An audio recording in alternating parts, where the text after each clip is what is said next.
Hi ಸ್ನೇಹಿತರೆ, ಎಲ್ರಿಗೂ ನಮಸ್ಕಾರ. ನಾನು Kasimappa Gunjalli, real coaching classes Sindhanur ವತಿಯಿಂದ ಆತ್ಮೀಯ ವಿದ್ಯಾರ್ಥಿ ಮಿತ್ರರೇ ಹಾಗೂ ಸ್ಪರ್ಧಾ ಮಿತ್ರರೇ, ನಿಮಗೆಲ್ಲರಿಗೂ ಗೊತ್ತಿರುವ ಹಾಗೆ ದಿನಾಲೂ ಕೂಡ ಯೂಟ್ಯೂಬ್ ತರಗತಿಗಳನ್ನು ನಮ್ಮ ಒಂದು ರಿಯಲ್ ಕೋಚಿಂಗ್ ಕ್ಲಾಸಸ್ ಸಿಂಧನೂರು ಎನ್ನುವಂಥ ಒಂದು ಯೂಟ್ಯೂಬ್ ಚಾನಲಿಂದ ಪ್ರತಿನಿತ್ಯ ಕೂಡ ಕ್ಲಾಸಸ್ ಅವೈಲೇಬಲ್ ಇರುತ್ತೆ. ಇವತ್ತಿನ ಟಾಪಿಕ್ ಬಂದ್ಬಿಟ್ಟು ಪ್ರಾಚೀನ ಕರ್ನಾಟಕಕ್ಕೆ ಸಂಬಂಧಪಟ್ಟಂತೆ ಸುಮಾರು 10 ಪ್ರಶ್ನೆಗಳನ್ನು ಇವತ್ತು ನಿಮ್ಮೊಂದಿಗೆ ಶೇರ್ ಮಾಡ್ತಾ ಇದ್ದೀನಿ. ಮೊದಲನೇ ಪ್ರಶ್ನೆ ನೀವು ನೋಡ್ತಾ ಇದ್ದೀರಾ. ಹಳೆಯ ಕರ್ನಾಟಕ ರಾಜ್ಯದ ಪ್ರಾಚೀನ ಹೆಸರು ಯಾವುದು? ಕರ್ನಾಟಕದ ಪ್ರಾಚೀನ ಹೆಸರು ಕೇಳಿದ್ದಾರೆ ಅವರು. ಯಾವುದು ಪ್ರಾಚೀನ ಹೆಸರು? ವಿಜಯನಗರ, ಹೊಯ್ಸಳ, ಕನ್ನಡ ದೇಶ, ಚಾಳುಕ್ಯ ನಾಡು. ಯಾವುದು ಸರಿಯಾದಂಥ ಉತ್ತರ? ನಿಮಗೆಲ್ಲರಿಗೂ ಗೊತ್ತಿರುತ್ತೆ ಅಂದ್ಕೊಂಡಿದ್ದೀನಿ. ಮೊದಲನೇ ಪ್ರಶ್ನೆಗೆ ಉತ್ತರ ಕನ್ನಡ ದೇಶ ಎನ್ನುವಂಥದ್ದು ಸರಿಯಾದಂಥ ಉತ್ತರ, ಕನ್ನಡ ದೇಶ. ಮುಂದಿನ ಪ್ರಶ್ನೆಗೆ ಹೋಗೋಣ. ಎರಡನೇ ಪ್ರಶ್ನೆ, ಬಾದಾಮಿ ಚಾಲುಕ್ಯರ ಅಧ್ಯಕ್ಷ ರಾಜನು ಯಾರು? ಬಾದಾಮಿ ಚಾಲುಕ್ಯರಾಗಿದ್ದದ್ದು. ಬಾದಾಮಿ ಚಾಲುಕ್ಯರ ಅಧ್ಯಕ್ಷ ರಾಜನು ಯಾರು? ಪುಲಿಕೇಶಿ 2, ಕೃಷ್ಣದೇವರಾಯ ಅಂತೂ ಬರಕ್ಕೆ ಸಾಧ್ಯನೇ ಇಲ್ಲ. ವಿಜಯಾಲ, ವಿಕ್ರಮಾದಿತ್ಯ 6. ಯಾರು ಬಾದಾಮಿ ಚಾಲುಕ್ಯರ ರಾಜನು ಯಾರು ಅಥವಾ ಅಧ್ಯಕ್ಷ ರಾಜನು ಯಾರು ಅಂತ ಕೇಳಿದೆ. ಎರಡನೇ ಪ್ರಶ್ನೆ. ಪುಲಿಕೇಶಿ 2 ಏನಿದೆಯಲ್ಲ, ಈತ ಬಾದಾಮಿ ಚಾಲುಕ್ಯರ ಅಧ್ಯಕ್ಷ ರಾಜ. ಪುಲಿಕೇಶಿ 2 ಅಥವಾ ಎರಡನೇ ಪುಲಿಕೇಶಿ ಅಂತ ಕೂಡ ಕರೀಬೋದು. ಮುಂದಿನ ಪ್ರಶ್ನೆ, ಮೂರನೇ ಪ್ರಶ್ನೆ.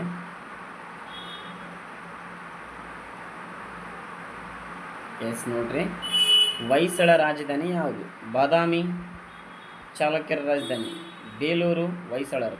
ಸರಿಯಾದ ಉತ್ತರ ಯಾವುದು? ಅದರಲ್ಲಿ ಇಲ್ಲೇ ಗೊತ್ತಾಗ್ಬಿಡ್ತೀನಿ. ಬೇಲೂರು, ಬೇಳೂರಾಗಿದೆ ಅದು. ಬೇಲೂರು ಹೊಯ್ಸಳರ ರಾಜಧಾನಿ.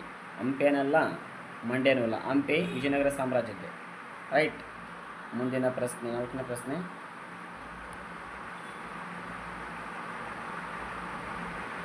ವಿಜಯನಗರ ಸಾಮ್ರಾಜ್ಯವನ್ನು ಸ್ಥಾಪಿಸಿದವರು ಯಾರು? ಬುಕ್ಕರಾಯ ಮತ್ತು ಹರಿಹರ, ಬಸವಣ್ಣ. ಈಸಿಯಾಗಿ ನಾವು ಎಲಿಮಿನೇಟ್ ಮಾಡ್ಬೋದು. ಬಸವಣ್ಣ ಅಲ್ಲ, ರತ್ನವಳಿನೂ ಅಲ್ಲ, ಕೃಷ್ಣದೇವರಾಯ. ಈಗಿರೋದು ಎರಡೇ ಆನ್ಸರ್ಸು. ಒಂದು ಬುಕ್ಕರಾಯ ಮತ್ತು ಹರಿಹರ, ಇನ್ನೊಂದು ಯಾವುದು? ಕೃಷ್ಣದೇವರಾಯ ಅಂತೂ ಅಲ್ಲ. ಸರಿಯಾದಂಥ ಉತ್ತರ ಬುಕ್ಕರಾಯ ಮತ್ತು ಹರಿಹರರಿಂದ ಸ್ಥಾಪಿಸಲ್ಪಟ್ಟಂಥ ಮನೆತನವೇ ವಿಜಯನಗರ ಸಾಮ್ರಾಜ್ಯ ಎನ್ನುವಂಥದ್ದು. ಮುಂದಿನ ಪ್ರಶ್ನೆಗೆ ಹೋಗೋಣ. 5ನೇ ಪ್ರಶ್ನೆ. ಕದಂಬರ ರಾಜ್ಯ ಭಾಷೆ ಯಾವುದು? ಸಂಸ್ಕೃತ, ಕನ್ನಡ, ತಮಿಳು ಮತ್ತು ಪ್ರಾಕೃತ. ಯಾವುದು ಕದಂಬರ ಒಂದು ರಾಜ್ಯ ಭಾಷೆ ಯಾವುದಾಗಿತ್ತು? ಕದಂಬರದು ಕನ್ನಡ ಆಗಿತ್ತು. ಯಾವುದಾಗಿತ್ತು? ಕದಂಬರ ಒಂದು ರಾಜ್ಯ ಭಾಷೆ ಕನ್ನಡ ಆಗಿತ್ತು. ಆಯ್ಕೆ ಬಿ ಸರಿಯಾದಂಥ ಉತ್ತರ, ಕನ್ನಡ. 6ನೇ ಪ್ರಶ್ನೆ. ಜೈನ ಧರ್ಮ ಪ್ರಚಾರಕನು ಯಾರಾಗಿದ್ದನು? ಜೈನ ಧರ್ಮ ಪ್ರಚಾರಕನು ಯಾರಾಗಿದ್ದರು? ಬಸವಣ್ಣ ಅಂತ ಅಲ್ಲ. ಋಷಭದೇವ, ಭದ್ರಬಾಹು, ಶಂಕರಾಚಾರ್ಯ. ಜೈನ ಧರ್ಮದ ಧರ್ಮ ಪ್ರಚಾರಕರು ಯಾರಾಗಿದ್ದರು ಅಂತೇಳಿ 6ನೇ ಪ್ರಶ್ನೆ. ಸರಿಯಾದಂಥ ಉತ್ತರ ಭದ್ರಬಾಹು ಜೈನ ಧರ್ಮದ ಧರ್ಮ ಪ್ರಚಾರಕನಾಗಿದ್ದಾನೆ. ಯಾರು? ಭದ್ರಬಾಹು. 6ನೇ ಪ್ರಶ್ನೆ ಸರಿಯಾದಂಥ ಉತ್ತರ ಆಯ್ಕೆ ಸಿ. ಮುಂದಿನ 7ನೇ ಪ್ರಶ್ನೆಗೆ ಹೋಗೋಣ. ವಿಜಯನಗರದ ಪ್ರಸಿದ್ಧ ರಾಜನು ಯಾರು? ಪುಲಿಕೇಶಿ ಅಂತೂ ಬರಂಗಿಲ್ಲ, ಯಾಕಂದರೆ ಚಾಲುಕ್ಯರು ಬರ್ತಾರೆ ಅವರು, ಬಾದಾಮಿ ಚಾಲುಕ್ಯರು. ಕೃಷ್ಣದೇವರಾಯ, ವಿಕ್ರಮಾದಿತ್ಯ, ರಾಜೇಂದ್ರ. ವಿಕ್ರಮಾದಿತ್ಯ ಕೂಡ ಬರಲ್ಲ ಇಲ್ಲಿ, ವಿಕ್ರಮಾದಿತ್ಯನೂ ಬರಲ್ಲ. ರಾಜೇಂದ್ರ ಮತ್ತು ಕೃಷ್ಣದೇವರಾಯ. ಯಾರು? ವಿಜಯನಗರದ ಪ್ರಸಿದ್ಧ ರಾಜನು ಯಾರು? 7ನೇ ಪ್ರಶ್ನೆಗೆ ಸರಿಯಾದಂಥ ಉತ್ತರ ಆಯ್ಕೆ ಬಿ. ಯಾವುದು? ಕೃಷ್ಣದೇವರಾಯ ಅಥವಾ ಶ್ರೀಕೃಷ್ಣದೇವರಾಯ ಪ್ರಸಿದ್ಧಿಯಾದಂಥ ಒಬ್ಬ ರಾಜ ವಿಜಯನಗರ ಸಾಮ್ರಾಜ್ಯದಲ್ಲಿ.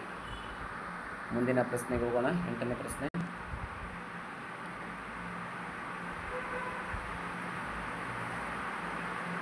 ಹಂಪೆಯ ವಿಠ್ಠಲ ದೇವಸ್ಥಾನ ಯಾವ ಕಾಲಘಟ್ಟದಲ್ಲಿ ನಿರ್ಮಾಣವಾಯಿತು ಅಂತೇಳಿ ಕೇಳಿದ್ದಾರೆ. ಕದಂಬರು ಅಲ್ಲ. ಕದಂಬರು ಬರ್ತಕ್ಕಂಥದ್ದು ಬನವಾಸಿಯ ಕದಂಬರು.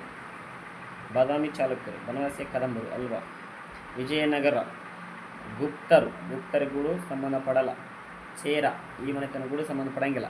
ಹಂಪಿ ವಿಠ್ಠಲ ದೇವಸ್ಥಾನ ಸ್ಥಾಪನೆ ಆಗಿದ್ದು ವಿಜಯನಗರ ಸಾಮ್ರಾಜ್ಯರ ಅರಸರ ಒಂದು ಆಳ್ವಿಕೆಯಲ್ಲಿ ಹಂಪಿ ವಿಠ್ಠಲ ದೇವಸ್ಥಾನ ಸ್ಥಾಪನೆ ಆಯಿತು. 8ನೇ ಪ್ರಶ್ನೆಗೆ ಸರಿಯಾದಂಥ ಉತ್ತರ ಬಿ ಸರಿಯಾದಂಥ ಉತ್ತರ.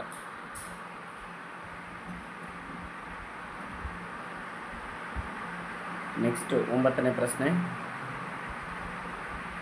ಪ್ರಾಚೀನ ಕರ್ನಾಟಕದ ಪ್ರಸಿದ್ಧ ಶಿಕ್ಷಣ ಕೇಂದ್ರ ಯಾವುದಾಗಿತ್ತು? ತಕ್ಷಶಿಲಾ, ಶ್ರವಣಬೆಳಗೊಳ, ಬೇಲೂರು, ವಿಜಯಪುರ. ಈಸಿಯಾಗಿ ಎಲಿಮಿನೇಟ್ ಮಾಡೋಣ. ಬೇಲೂರು ಅಲ್ಲ, ವಿಜಯನಗರನೂ ಅಲ್ಲ. ಈಗ ಉಳಿದಿರೋದು 2ರಲ್ಲಿ ಡೌಟ್ ಇದೆ. ಒಂದು ತಕ್ಷಶಿಲಾ ಆಗಿರಬೇಕು, ಇಲ್ಲ ಶ್ರವಣಬೆಳಗೊಳ ಆಗಿರಬೇಕು. 9ನೇ ಪ್ರಶ್ನೆಗೆ ಯಾವುದು ಸರಿಯಾದ ಉತ್ತರ? ಪ್ರಾಚೀನ ಕರ್ನಾಟಕದ ಪ್ರಸಿದ್ಧ ಶಿಕ್ಷಣ ಕೇಂದ್ರ ಶ್ರವಣಬೆಳಗೊಳ ಆಗಿತ್ತು. ಯಾವುದಾಗಿತ್ತು? ಶ್ರವಣಬೆಳಗೊಳ. ಮುಂದಿನ ಪ್ರಶ್ನೆ, ಕೊನೆಯ ಪ್ರಶ್ನೆ. ಚರಿತೆ ಎಂಬ ಸಾಹಿತ್ಯ ರಚನೆಗೆ ಪ್ರಸಿದ್ಧನಾದ ಕವಿ ಯಾರು? ಕವಿರಾಜ ಮಾರ್ಗ, ಇದು ಕೂಡ ಕವಿ. ಪಂಪ ಕವಿ, ಕುವೆಂಪು ಕವಿ, ರನ್ನ ಕೂಡ ಕವಿ. ಭಾಳ ಕಾನ್ಫ್ಯೂಷನ್ ಇದೆ. ಚರಿತೆ ಎಂಬ ಸಾಹಿತ್ಯ ರಚನೆಗೆ ಪ್ರಸಿದ್ಧನಾದಂಥ ಕವಿ. 10ನೇ ಪ್ರಶ್ನೆಗೆ ಸರಿಯಾದಂಥ ಉತ್ತರ ರನ್ನ. ಯಾವುದು? ರನ್ನ. ಯಾಕಂದರೆ ಕುವೆಂಪು ಅವರು ಪ್ರಾಚೀನ ಕರ್ನಾಟಕದಲ್ಲಿ ಬರೋರು ಕವಿರಾಜ ಮಾರ್ಗ, ಪಂಪ, ರನ್ನ. ಹಾಗಾಗಿ ಉತ್ತರ ಸರಿಯಾದಂಥದ್ದು ಡಿ ರನ್ನ. ಚರಿತೆ ಎಂಬ ಸಾಹಿತ್ಯ ರಚನೆಗೆ ಪ್ರಸಿದ್ಧನಾದಂಥ ಒಬ್ಬ ಕವಿ.